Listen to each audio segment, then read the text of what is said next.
Baku is the capital of Azerbaijan.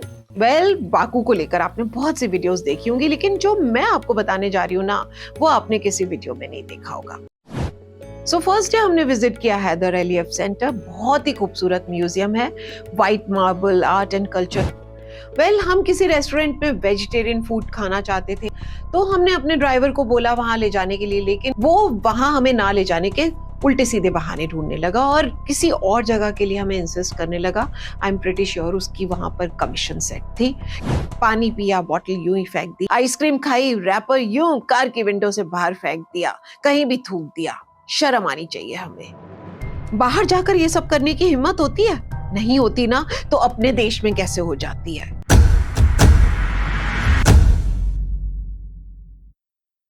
हाँ जी, और सुनाइए क्या हालचाल।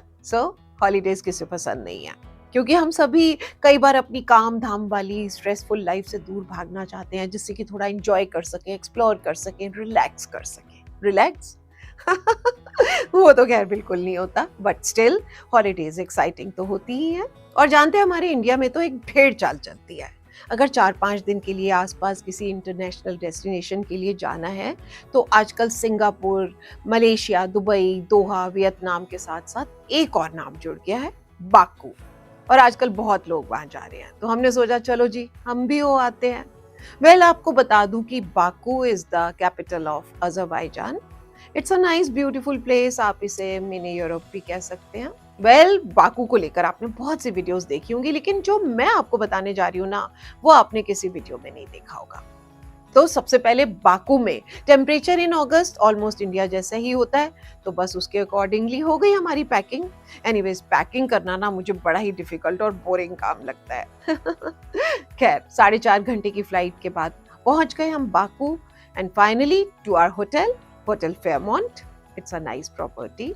फर्स्ट डे हमने विजिट किया हैदर एलियफ सेंटर। बहुत ही खूबसूरत म्यूजियम है, white marble art and culture का बेजोड़ नमूना, beautiful paintings, carpets, cars and many more things. और उसके बाद हम गए हाईलैंड पार्क। बहुत ही खूबसूरत, क्योंकि ग्रीनरी जो है ना, वो हमेशा दिल को सुकून देती है।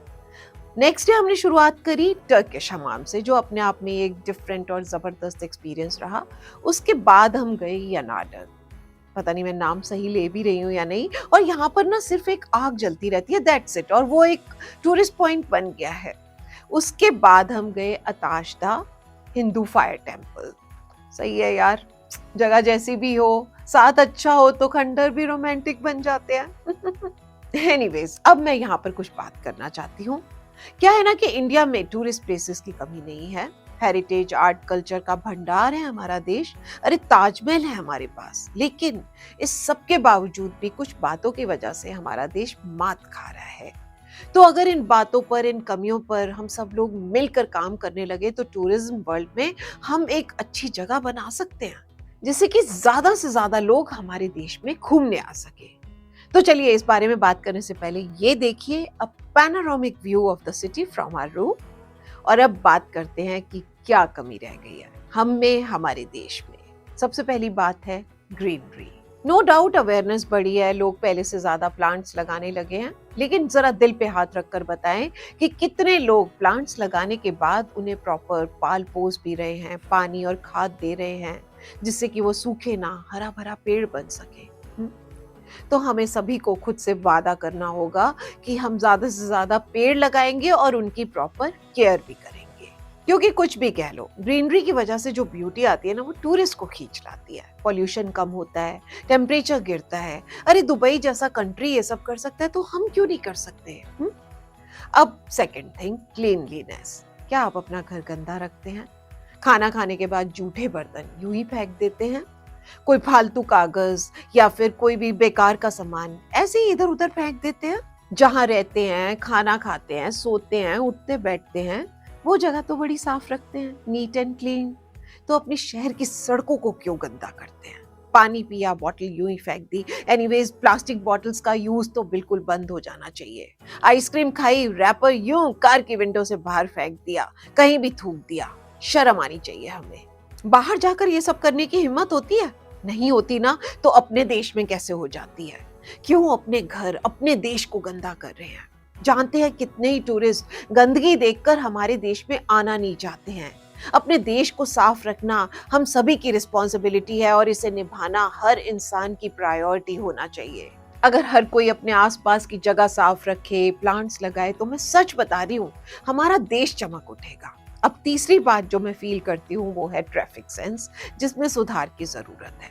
हमारी सड़कें तभी सेफ होंगी जब हम लोग ट्रैफिक लॉज को पूरी तरह से फॉलो करेंगे। एक्सीडेंट्स कम होंगे, टूरिस्ट भी फिर हमारे यहाँ आकर सेफ फील करेगा। एंड हमारी गवर्नमेंट को जरूरत है कि जो भी टूरिस्ट पॉइंट है ना हमारे यहाँ, चाहे छोटा सा भी हो, उस जगह को ब्यूटिफाई करने की। वहां पर कोई अच्छा सा कैफे खोल दिया जाए, आइसक्रीम पार्लर बना दिया जाए, साफ सुथरे वॉशरूम्स हो। अब बाकू में वो जहां पर आग जलती रहती है, क्या है वो जगह? कुछ भी नहीं।